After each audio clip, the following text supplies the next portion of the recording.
am Kenney Anderson, Director of Multicultural Affairs for the City of Huntsville, and welcome to Impact. Each week we bring you information about exciting things that are happening in our community, and today will be no different. One of the things that gets me most excited is the future of young people, and anytime I get a chance to talk about programs that are dedicated to the success and excellence of our young people, I get especially excited about that. Today I'm going to be talking with a young man named Kyle King. Kyle is actually the executive director and founder of an organization called Project Shine. And we're going to hear all about how this organization is making a difference in the lives of young people today. Kyle, welcome to the broadcast. Thank you so much for having me this morning, Mr. Anderson. It's good to have you, man. I've been looking forward to this conversation for some time now. You are a graduate of the great Alabama A&M University. Go Bulldogs. Go Bulldogs, yes, definitely. Yeah, you got a fellow Bulldog here, so you know we got to get excited and represent. We are always excited, definitely. That's all right. Listen, you're a finance major, graduating with that degree. And I wonder how you got started with this initiative, because I know you're involved with so many different things. Let's talk a little bit about how this became a project for you. Well, I actually have a dual degree in finance and international business. And how it got started, I spent some time in Ghana. In 2012, I did a study abroad experience. I worked directly with their capital in utilizing some of their resources in order to build an international growth and economic development plan internationally. So what I did essentially was try to understand the economy and then see where I could really develop these plans in their schools, their hospitals, and within the business realm of their culture as well. So some of the cultural factors and governmental factors were the reasons why people were so apprehended. And I wanted to be able to utilize that knowledge and bring over to the United States some of the same knowledge, and that's what led me to build this program. Yeah. Not only are you a proud graduate of Alabama A&M University, but you're certainly representing the Bulldogs well in that sense, because when I talk with people who are your age, I mean, I get really excited about our future. And I really get excited about handing the baton off and feeling very secure about that, because at your age, which is what? 23.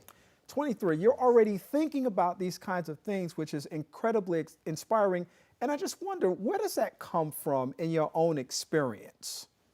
In my own experience, I believe that my challenges, my tribulations, you know, the different mistakes, I don't look at them as failures. I look at them as a bridge to opportunity and growth and development. So everything that I've been through, some things that I heard even earlier today is kind of fail forward. I look at some of the things that I've been through, some of the experiences, environmental factors that I've went on in my household, but also in the environment that I grew up into. And I didn't want to be able to have that in the next generation. I wanted to be able to create and cultivate generational cycle breakers. So some of the knowledge, some of the resources that I've been given, and some of the things that I'm grateful for today, some of the other students that I deal with on a current basis don't have those same access and resources. So I wanted to be able to create these generational cycle breakers so they can become the leaders of this next generation. Yeah, and you've obviously had a chance to do some other internships and get some other experiences, lots of extracurricular activities. Yes. You're focusing on 2 majors in school.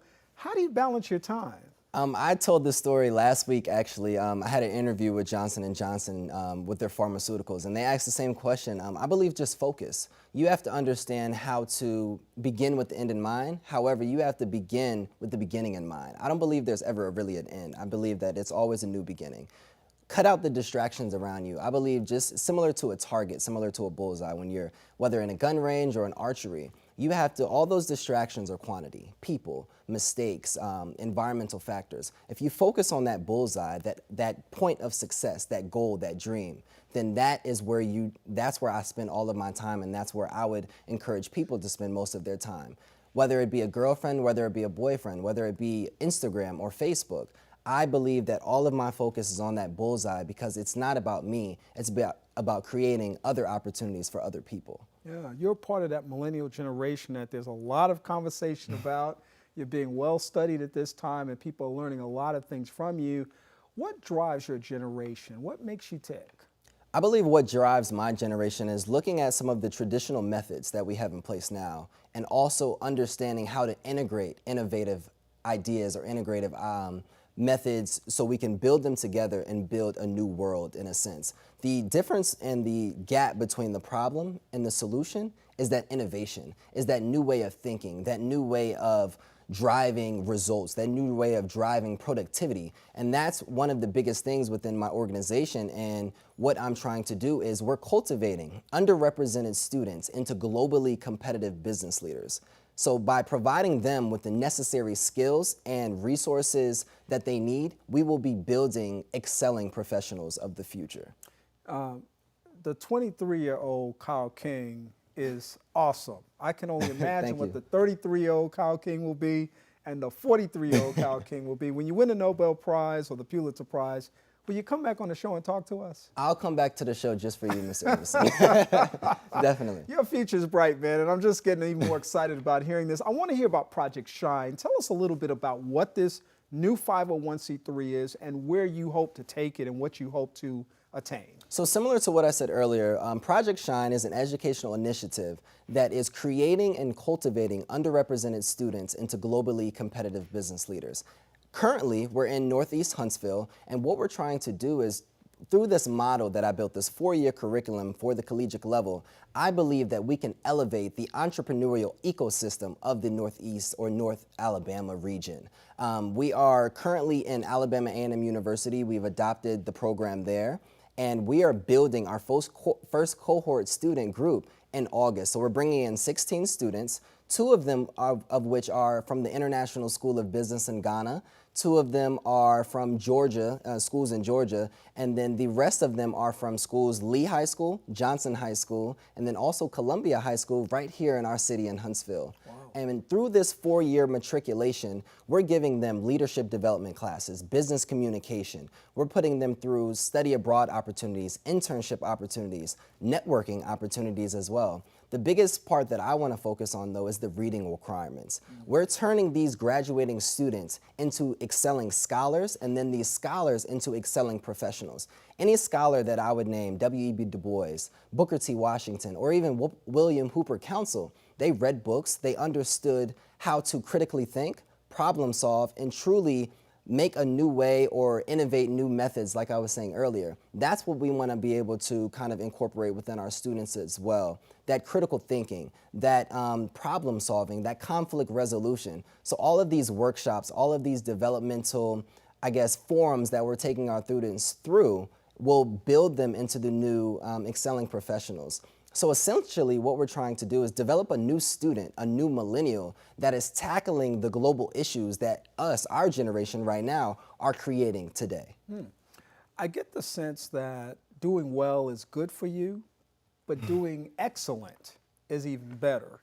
And that your focus is on building a culture of young people who are focusing on excellence, not just trying to be good or not accepting mediocrity as a standard, but certainly pushing that so much more, taking whatever gifts and talents that they have and really nurturing them in a way that can maximize their potential. Am I right about that? You are completely right. I believe that I got this mindset when I was in Ghana. In Ghana, the educational systems over there, it's built off educational excellence. However, it's built on education over there is a privilege, not just a right. Over here, that we've started to move away and we're so kind of like we're owed something. And I believe that when we're looking at the future, when we're looking at innovation, when we're looking at truly changing and solving the problems that we're facing today, we have to focus our attention on excellence within everything that we do. We're not #1 on the engineering list anymore, or mathematicians or educators as well. So I wanted to be able to build a comprehensive program that is truly building the new sense of what America used to stand for. I know that you are a much sought after hiree, that there are a lot of people trying to get you in their companies. I also know you've turned down a job offer or 2 recently. Yes. Because you opted to stay here in this community. Tell us about that decision and what you hope to accomplish by that. I turned down IBM. I turned down the Barclays out of New York City and also BMW in New Jersey as well. I truly believe that it's not about making a dollar. It's about truly making a difference in order to cultivate the next generation. Who are we without the people that we invest in? We're nothing. We're just people that kind of lived their lives and maybe made a few dollars, but what are you remembered for after? I live by a quote: everything that we do in life, what we do in life, echoes into eternity.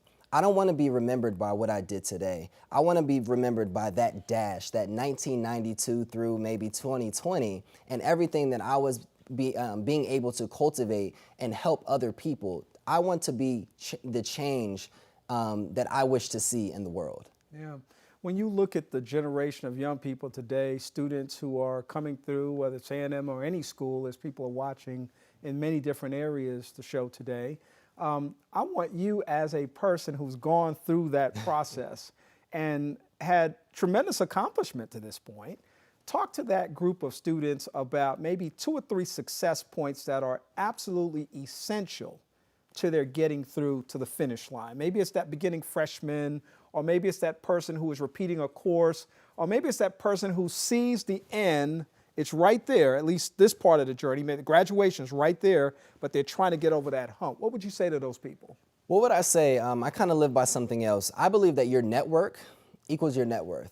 That's what a lot of people think. But I believe that your network plus your work ethic is your net worth, is what you're going to be remembered for. Everything that I have and everything that we've been able to build together, it took work. It took those failures. It took those mistakes. It took that time where I just didn't want to get out of the bed and go to my 8 a.m. class. It took that time where I wanted to spend time with a female or get on Instagram instead of studying for my exam in the morning. However, if we want to create and see different, we have to be different. We have to be that unique and that truly greatly and distinct person that we wanted to become at the end. We have to emulate the greats if we want to truly be the next great person. So something that I would tell our generation is to work harder than the person sitting next to you and do things differently than everybody else. Who are some of your role models? Booker T. Washington, W.E.B. Du Bois. I like, what's his name? You kind of threw me off on that one. Yeah, you kind of threw me off on that one. I believe that them two, the model that W.E.B. Du Bois, he believed in a talented 10th model. I truly believe in an entrepreneurial 10th model. I truly believe by building the entrepreneurs of this generation, that 10%er group, cultivating this next generation of underrepresented students, we can formulate a new way of which that we do business in the future. And by building the entrepreneurial ecosystems, whether it be in Huntsville, whether it be in Birmingham, or whether it be in New York or LA, you truly change the world. That's why the New York, the Atlantas, the Charlotte, the LAs, that's why they're so prominent, and that's why business is going through them so well. If we build that system in Huntsville with truly the big impact that the technological side has as well, then we will truly change the face of Alabama. Yeah, so how would people get in touch with Kyle King and find out more about you as well as Project Shine?